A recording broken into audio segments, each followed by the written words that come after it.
La vérité ma foi avec Hajer Bencheikh et Shaoki Lazar.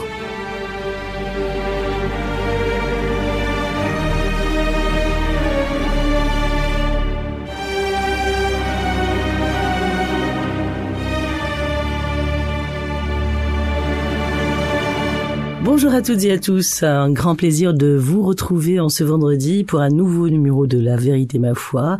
J'ai le plaisir d'accueillir au studio Dr Shaoki Lazar, professeur d'études islamiques à Qatar University. Dr Shaoki Lazar, bonjour. Bonjour Hajer. Le mois de Ramadan, c'est le mois de la convivialité. Plusieurs familles invitent leurs amis, les membres de leur famille. Mais est-ce que c'est vraiment le mois propice pour faire cela? Oui, tout à fait Hajer, c'est le mois propice. Déjà en islam, le fait d'inviter des gens, le fait de nourrir des gens, c'est quelque chose qui relève de l'adoration. Un compagnon demande au prophète sallallahu alayhi wa sallam ayyul islami khayr. Quel est le plus haut degré de l'islam? Quel est un comportement éthique qui relève de l'islam? Et le prophète sallallahu alayhi wa sallam a de répondre tut'imut ta'am. Une des qualités supérieures de l'islam, c'est effectivement de nourrir les gens, d'inviter les gens à manger. Et d'autant plus pour celui qui jeûne pendant le mois de Ramadan ou en dehors du mois de Ramadan, car le prophète sallallahu alayhi wa sallam nous dit Man fatara sa'iman kana lahu mithla ajrihi. Celui qui donne à manger à quelqu'un qui jeûne, eh bien, il aura la même récompense. Donc, cette personne-là qui a jeûné, la personne qui l'invite à manger, à couper son jeûne, il aura la récompense du jeûne de celui qui a jeûné. Donc, effectivement, c'est quelque chose qui est tout à fait recommandé, et notamment pendant le mois du Ramadan. Il s'agit d'une adoration, et on sait que pendant le mois du Ramadan, les œuvres sont multipliées, effectivement. Et d'ailleurs, c'était même une habitude chez les anciens de toujours inviter les gens à manger. Certains rapportent qu'il y a des personnes qui ne mangeaient jamais seuls. Ils avaient toujours des invités, et lorsqu'ils trouvaient personne à inviter, ils sortaient à la mosquée, ils ramenaient leur repas, ils le partageaient avec les gens. Voilà, mais inviter les gens, avant cela, il y a là beaucoup de préparation, ça prend du temps.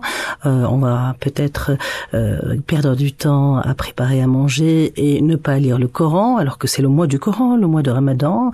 On va pas se recueillir, on va pas prier plus, on va pas vraiment se rapprocher de Dieu. On va perdre beaucoup de temps alors qu'on peut faire autre chose. Tout à fait, mais ce qui est demandé, c'est la simplicité. Donc, si on peut faire ça de manière simple, sans que cela ne soit au dépit de notre adoration, au dépit de notre temps de recueillement, etc., c'est recommandable. Sinon, on s'abstient. La vérité ma foi. Parfois, on reçoit des invités qui feront pas les tarawih, par exemple. Voilà, donc on va pas les chasser de la maison. C'est vraiment dur de faire le choix entre la prière, le recueillement, lire un peu plus de Coran et inviter les gens. On a envie de faire plaisir à tout le monde et gagner de bonnes actions. Il faut trouver l'équilibre. Encore une fois, le fait d'accueillir des gens, de les nourrir, ça fait partie des adorations. Il y a des objectifs qui sont nobles derrière aussi. Un des objectifs, c'est la fraternité, c'est l'amour entre les gens, etc. Donc ça fait partie de l'adoration. Maintenant, tout est dans l'équilibre. Oui, mais ça peut créer des problèmes au sein d'un couple.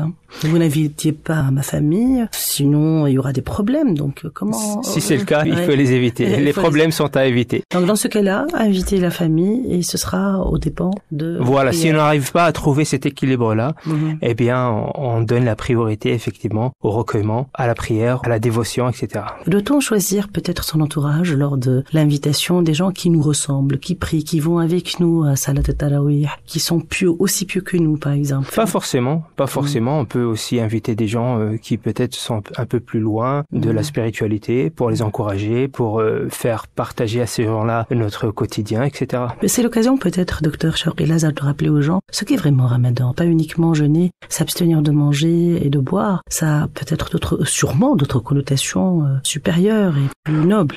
Tout à fait. L'apparence, c'est de s'abstenir de la boisson et de la nourriture, mais cela est un moyen vers un objectif bien sûr plus noble, qui est de s'abstenir avec le cœur, s'abstenir de tout ce qui va à l'encontre de ce qu'on est en tant qu'être humain, tout ce qui va à l'encontre de l'éthique. Et donc on s'entraîne, on se discipline à se maîtriser soi-même, à maîtriser ses pulsions, à maîtriser les choses qui sont initialement licites, afin de pouvoir maîtriser le reste aussi. Est-ce que c'est préférable de faire Salat al-Tarawih en famille à la maison ou à la mosquée?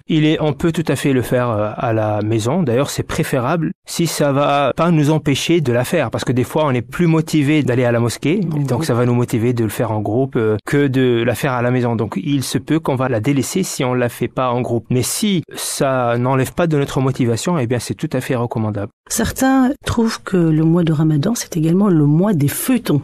D'ailleurs, on réserve une grande partie de l'année pour produire des feuilletons, on dit feuilletons de Ramadan, qui parfois n'ont rien à voir avec Ramadan. Alors, doit-on s'abstenir de regarder la télé?